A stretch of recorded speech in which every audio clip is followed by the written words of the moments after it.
Élèves de terminale S, bonjour. Dans ce complément, nous parlons d'analyse dimensionnelle et d'homogénéité des formules. Si vous comprenez ce qu'est l'analyse dimensionnelle et si vous pensez toujours à contrôler l'homogénéité des formules que vous utilisez, vous ferez un grand pas en physique. Pour commencer, voyons des exemples de grandeur physique et les unités dans lesquelles on peut les exprimer. On exprime habituellement la grandeur physique longueur en mètres, mais elle peut être exprimée avec d'autres unités encore utilisées dans les pays anglo-saxons comme le pied, le pouce, dans la marine et l'aéronautique comme le mille nautique ou par les astronomes comme le parsec par exemple. Il existe comme cela une très grande quantité d'unités de longueur et les physiciens du monde entier, afin de faciliter leurs échanges, se sont entendus sur le choix d'une unité internationale. L'unité en rouge est celle du système international, SI. De même, la grandeur masse est exprimée en kilogrammes dans le système international, mais rien n'empêche d'utiliser d'autres unités comme l'once ou la livre par exemple. Le temps s'exprime en secondes dans le système international, mais on utilise souvent minutes, heures, jours, etc. Le volume, en mètres cubes dans le système international, s'exprime plus volontiers en litres en chimie ou en gallons aux États-Unis par exemple. Fréquence en hertz, vitesse en mètres par seconde, mais on utilise plus volontiers le kilomètre par heure ou le nœud dans la marine et l'aéronautique. L'énergie se mesure en joules dans le système international, mais le kilowatt-heure, la calorie et le méga-électronvolt par exemple sont encore très utilisés. L'unité SI de puissance est le watt, mais on utilise encore le cheval pour exprimer la puissance d'un moteur thermique principalement. Vous connaissez les grandeurs électriques tension et intensité du courant en volts et ampères respectivement dans le système international, et la grandeur quantité de matière très importante en chimie qui se mesure en mol. L'accélération, grandeur que l'on étudie en terminale S, en mètres secondes moins 2 ou éventuellement en G. La grandeur thermodynamique température qui s'exprime en Kelvin dans le système international peut aussi être exprimée en degrés Celsius ou Fahrenheit. La pression en pascal ou bar, torr, etc., etc. Remarquons que nous avons mentionné exceptionnellement le litre égal à 10 puissance moins 3 mètres cubes et le bar égal à 10 puissance 5 pascal parce qu'ils ont des noms différents de l'unité SI. Dans cette leçon, nous ne nous intéressons pas aux sous-multiples et multiples décimaux des unités SI comme milli, micro, nano ou kilo, méga, giga, etc. Remarquons également que dans le système international, l'unité de masse commence par le préfixe kilo, c'est la seule exception. Il existe beaucoup d'autres grandeurs que nous n'avons pas mentionnées et vous pourriez facilement en trouver parmi celles que vous avez rencontrées en seconde ou première.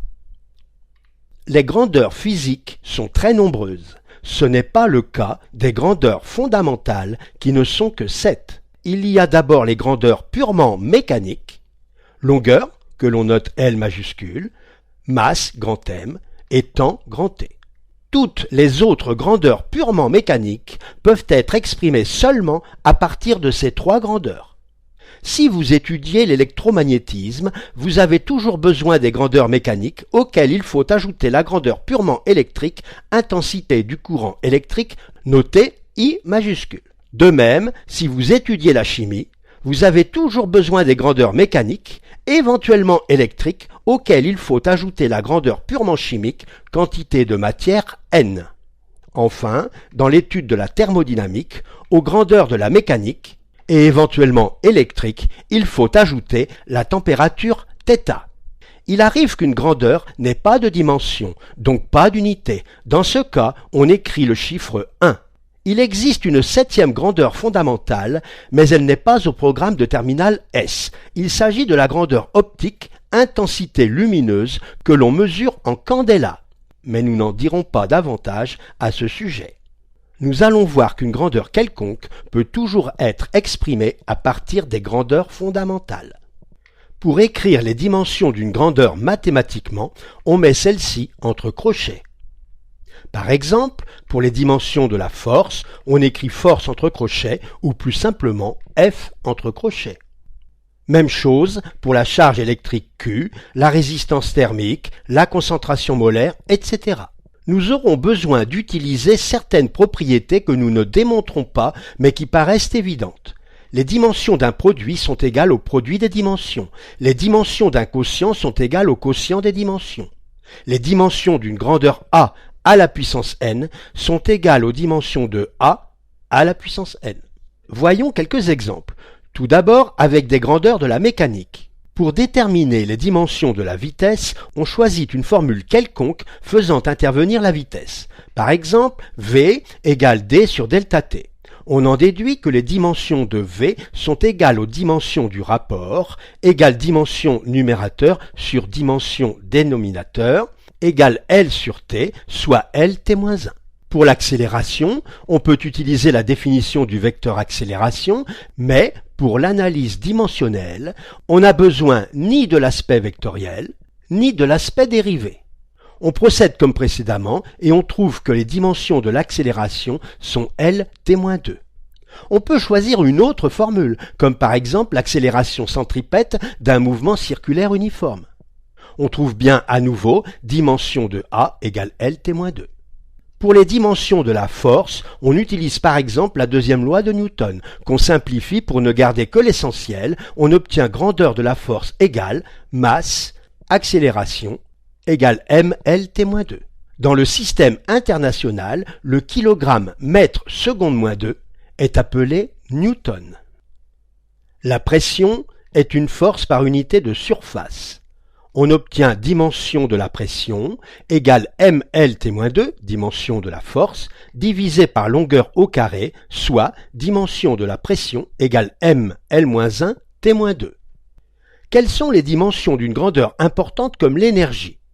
Choisissons par exemple l'énergie cinétique EC égale 1/2 de mv carré. On obtient dimension de l'énergie égale dimension de 1/2 multiplié par dimension de la masse multiplié par dimension de la vitesse au carré, soit 1, nous avons vu que dans le cas d'un nombre sans unité, nous écrivons 1, fois m, fois Lt-1 au carré, soit mL2T-2. Si on préfère, on peut utiliser la formule de l'énergie potentielle de pesanteur. On obtient dimension de l'énergie égale dimension de mg, le poids, donc une force multipliée par une longueur. Force, longueur, mL2T-2, les résultats sont cohérents. La puissance étant une énergie par unité de temps, on obtient dimension de P égale dimension de E, mL2T-2, divisé par T, soit mL2T-3. Par exemple, dans le système international, le kilogramme mètre carré seconde 3 est appelé watt. En électricité, les grandeurs fondamentales sont celles de la mécanique plus la grandeur intensité du courant électrique notée I. Déterminons les dimensions de la charge électrique Q qui apparaît dans cette formule par exemple. On en déduit Q égale I delta T et les dimensions de Q, IT. Dans le système international, l'ampère seconde est appelé coulomb. La grandeur tension électrique est une différence de potentiel. La puissance électrique reçue par un dipôle par exemple est égale au produit UI. On en déduit U égale P sur I et les dimensions de U, dimension de la puissance mL2T-3, comme on vient juste de le voir, divisé par I, soit mL2T-3 I-1. On peut choisir une autre formule, comme celle de l'énergie électrostatique EPE d'une charge Q placée en un endroit où le potentiel est V. On en déduit l'expression du potentiel V égale à EPE sur Q, et les dimensions de V, énergie mL2T-2 divisé par charge IT, soit comme précédemment mL2T-3 I-1. Dans le système international, le kilogramme mètre carré seconde 3 ampère-1 est appelé volt. Une grandeur chimique s'exprime en fonction des grandeurs mécaniques MLT, éventuellement électriques I, auxquelles on ajoute la quantité de matière N. Par exemple, les dimensions de la concentration molaire C égale N sur V sont NL-3. Une grandeur thermodynamique s'exprime en fonction des grandeurs mécaniques MLT, éventuellement I, auquel on ajoute la température θ. Par exemple, à partir de la loi d'Ohm thermique, on obtient la résistance thermique RTH égale T1 moins T2 sur phi, où T1 et T2 sont des températures et phi une puissance.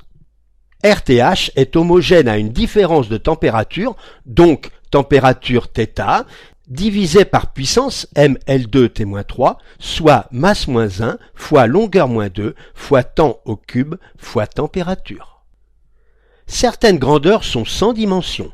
Par exemple, le niveau sonore dont les dimensions sont dimension du nombre 10 fois logarithme du rapport des dimensions des intensités, dimension du nombre 10, 1, fois logarithme de la dimension du rapport, 1, égale 1.